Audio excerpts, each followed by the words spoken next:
Okay, this week's episode is the episode before the episode where something happens.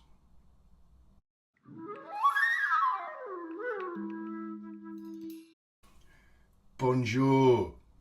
So I'm kind of got my tongue in my cheek there with that little introduction, but it had the feel of not quite a filler episode this week because I am still enjoying the show. So this is 4 out of 4. I can't say this was a bad episode,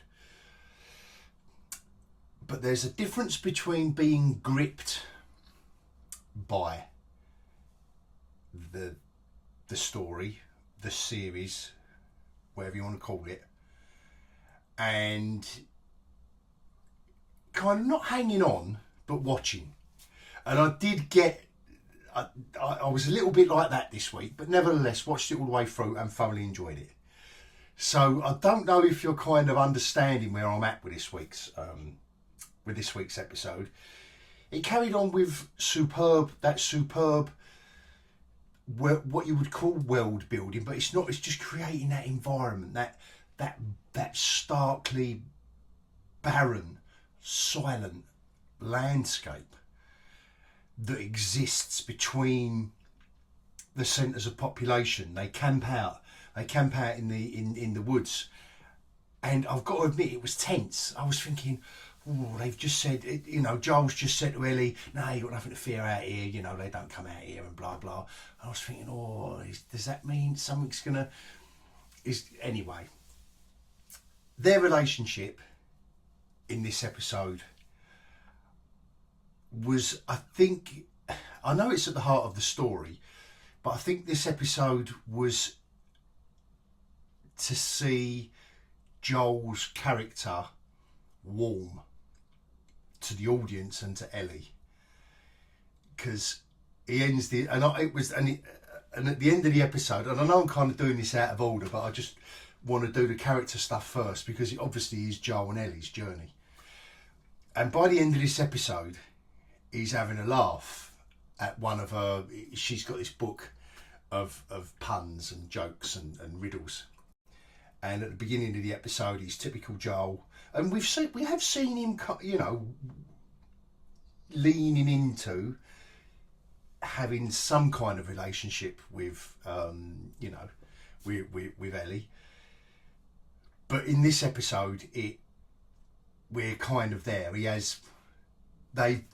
For want of a better description, they've bonded. By the end of this episode, I think they've bonded. That's not to say that they aren't going to have their problems, because she's only, I think, is it 14 in this episode? So she still is that precocious child, and he still is the father figure. So there is still plenty of room for her to wind him up big time.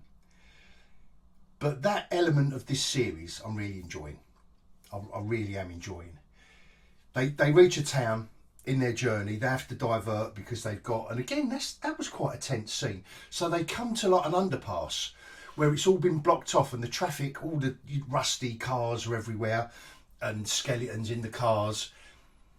And this underpass is blocked off by a container lorry. Now, for me, that was tense. They did play. I enjoyed being played around with there, because that's a perfect spot for an ambush. It reminded me of the Denzel Washington film, which, why didn't I write my notes before I made this video? And I'll have to put a picture up, won't I? Anyway, it reminded me of that. And he gets ambushed in an underpass, and you can just see his silhouette and all that. But anyway, that's a different type of film and story they're telling there. But anyway, it was quite tense for me when he has to turn, and then they done a POV in the truck, and I'm thinking, oh my God, it's going to kick off any minute now, but it didn't. It does kick off, however, when they're trying to divert round and they've got to go into the city, and they get a bit lost because they've only got, they haven't got Google Maps.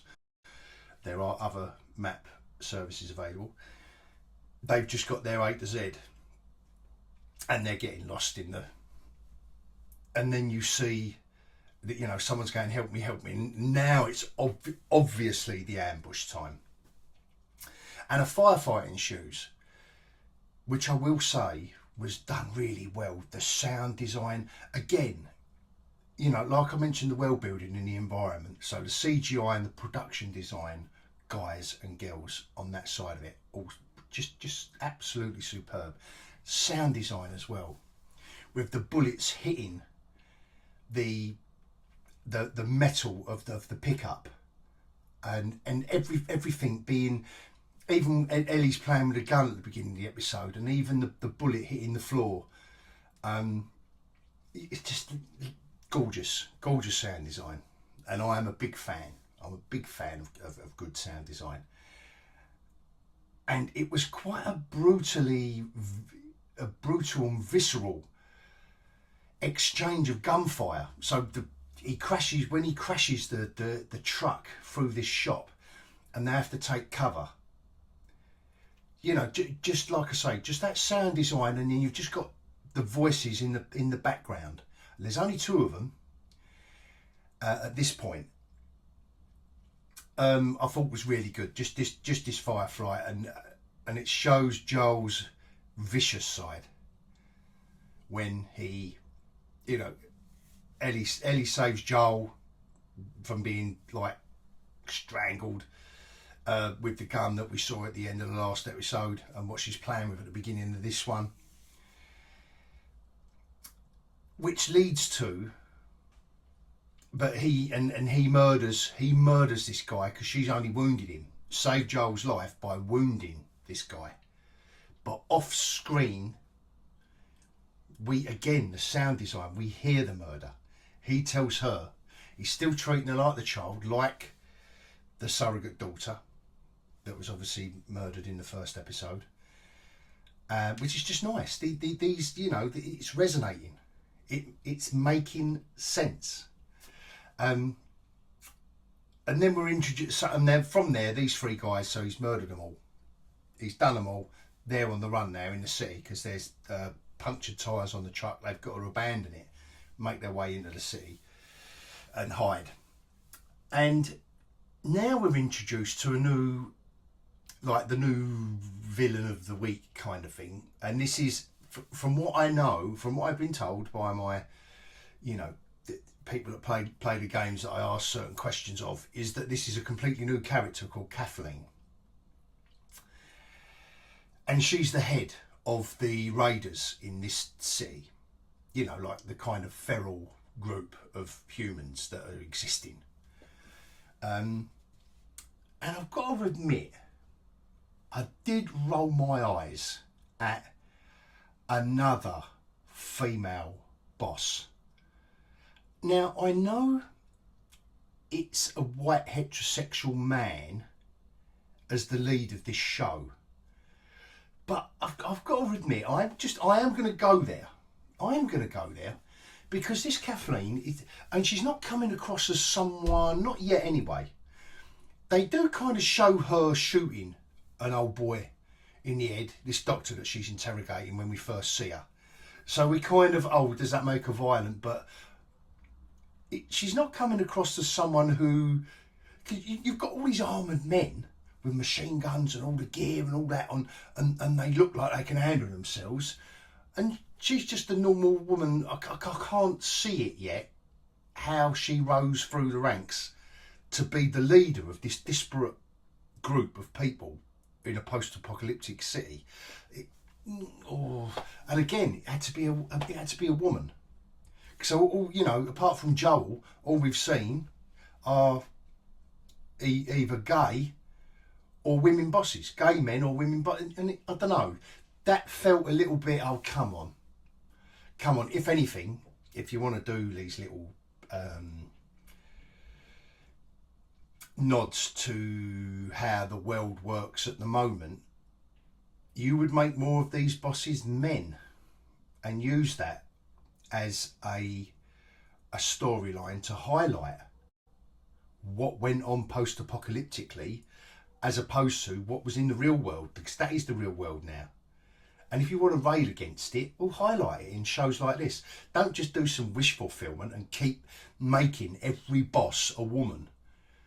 And I must admit, I did just roll my eyes. Nevertheless, the group and the story, and they come upon this dark room. So her lieutenant, second in command, you know, her 2IC, whatever it is, this guy, who's all, you know, he's obviously one of the proper, like, higher ups of an armoured guard kind of thing. It says, like, you know, you better come and see this. And they go into this dark room, and you can see the ground giving like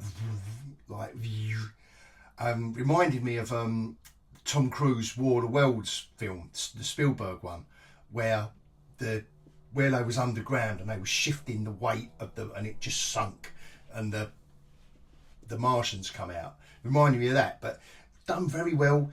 Obviously, you had the very X-Files, just the column of light from torches, so you only saw it, you know, in the dark via these columns of light.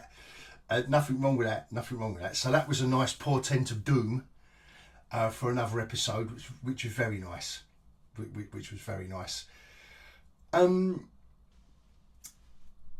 Yeah, so that was all nicely handled. The Firefly, their overarching relationship, Joel and Ellie, was nice. It left it on a nice. You just kind of had a warm feeling at the end of the episode. You was kind of laughing along with them, giggling. She's giggling, and he's cracked his face, and kind of at the beginning, it was really nicely done. So he's kind of cracked his face and laughed at one of her pathetic jokes, and then kind of immediately regrets it, because he knows that he's got to maintain this stoicism and this invulnerability to protect this little girl. But then he just kind of melts a little bit more, you know, she kind of teases it out of him.